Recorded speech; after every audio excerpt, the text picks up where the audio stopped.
Assalamualaikum warahmatullahi wabarakatuh. Hello everyone, my name is Geofaldy Denaldy. My student number 096, English Department Education, Bengkulu University. For today, I will discuss a story called No Witchcraft for Sale. This is in the short story No Witchcraft for Sale. Doris Lessing used them to illustrate the dominance of the white people and the oppression of the black people in the South African country of Southern Rhodesia. No Witchcraft for Sale is a cleverly crafted story of the struggle between black and white in the South African country of Rhodesia. In this story, in this story, the Farquhar's son is almost blinded from a snake biting in his face. They are a white family and their son is saved by their black cook, Gideon. Drug is knowledge of herbal medicine. The central theme of white domination is first illustrated when Teddy, the white boy, threatens and tastes Gideon's son. When Gideon asks him why he acted that way, he flippantly responded defiantly, "He's only a black boy." The boy bonus in his turn so he's learned superiority over anyone who is black, whether young or old. Um, Alright everyone.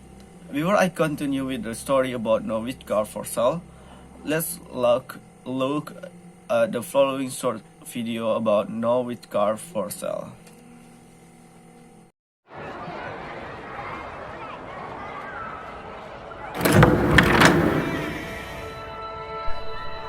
No Witchcraft for Sale by Doris Lizzie.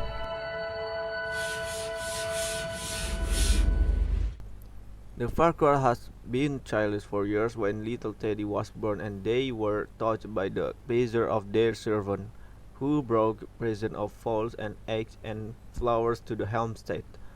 When they come to rejoice over the baby, exclaiming with delight over his downy golden head and his blue eyes, they congratulated Mr. Farquhar as if she had saved a very great thing, and she felt that she had her smile for the lingering armoring native was warm and grateful.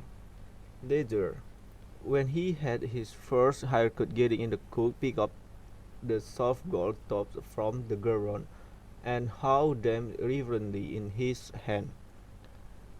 Then he smiled at the little boy and said, "Little Yellowhead." That became the native name for the child Gideon.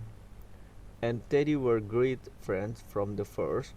When Gideon had finished his work, he would leave heavy on his shoulders to the shade of a big tree and play with him. Their farmman carries little toys from twigs and leaves on grass, or saving animals from weed. While when Teddy learned to walk, it was often Gideon who crouched before him, clogging encroachment. Finally, catching him when he fell, tossing him up the air till they both became burst with louder.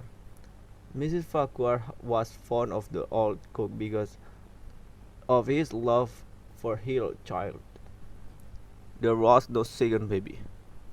One day, Gideon said, "Ah, Mrs. The Lord above said, this one little yellow head is the most good thing we have in our house." Because of that, Mrs. Farquhar felt a warm impulse toward her cook, and at the end of the month, she raised his wage. He had been with her now for several years. He was one of the few natives who had his wife and children. The companion never waited to go home to his kraal, which was some hundreds of miles away. Sometimes a small pickaninny who had been born the same time Teddy could be sent bearing from the edge of the bush, starting in away at the little white boy with his miraculous fairy hair in northern blue eyes. The two little children would gaze at each other with a wide, interesting gaze, Once Teddy put on his hand cautiously to touch the black child, cheek and hair Gideon, who is watching shook his head wondering and said, Mrs. These are both children and one will grow up to be a boss and will be servant.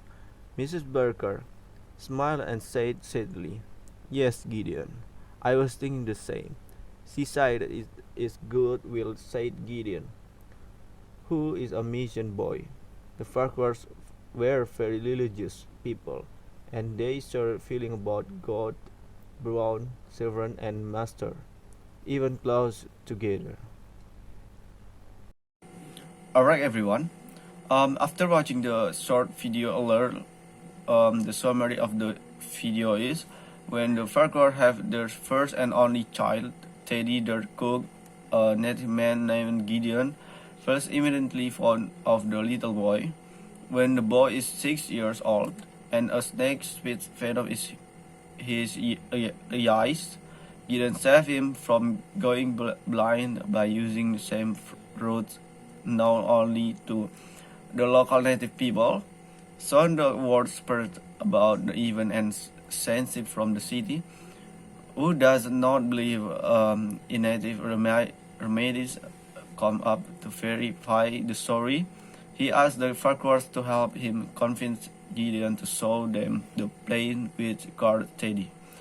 Initially, Gideon refused, but he eventually seemed to give in to their pressure.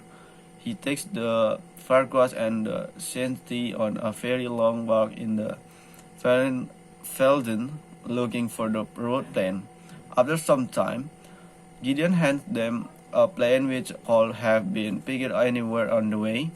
The Scientist leave knowing he has been mocked years years later. The Farquhar and Gideon still joke about the usual walks the man made them take looking for the road. Although for Gideon, it still remains emotional issues. The theme in No Witchcraft for Soul is all over the story. Every character in the entry story was bound to a certain culture. Teddy, Mr. and Mrs. Farquhar, their neighbors, and the Scientists or the big base.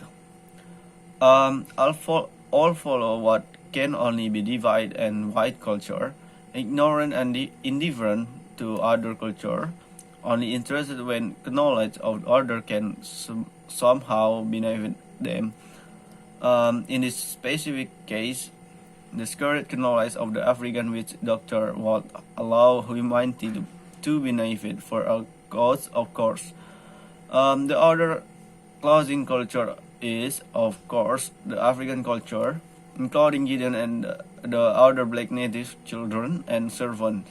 Gideon understandably doesn't appreciate his family and his people scared being divulged and sold to the interworld, even though the scientist says is for a good reason. The two people and culture clash almost fluently, and friendship between Gideon and Farquhar is hard.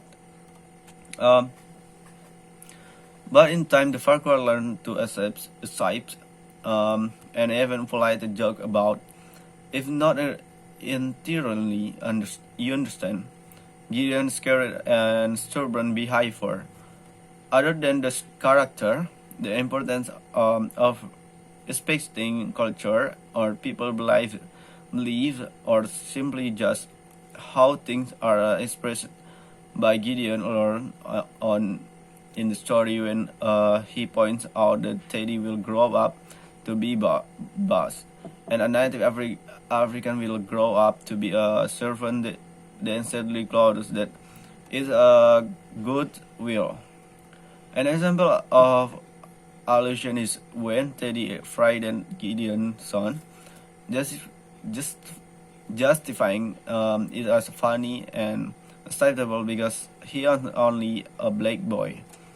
Teddy later tries to mend his friendship with Gideon by giving him an orange, and Gideon once again remakes, how their lives are on very different paths, which is then repeated again at the ending of the story analysis of Witchcraft of herself by Doris Lessing. Alright.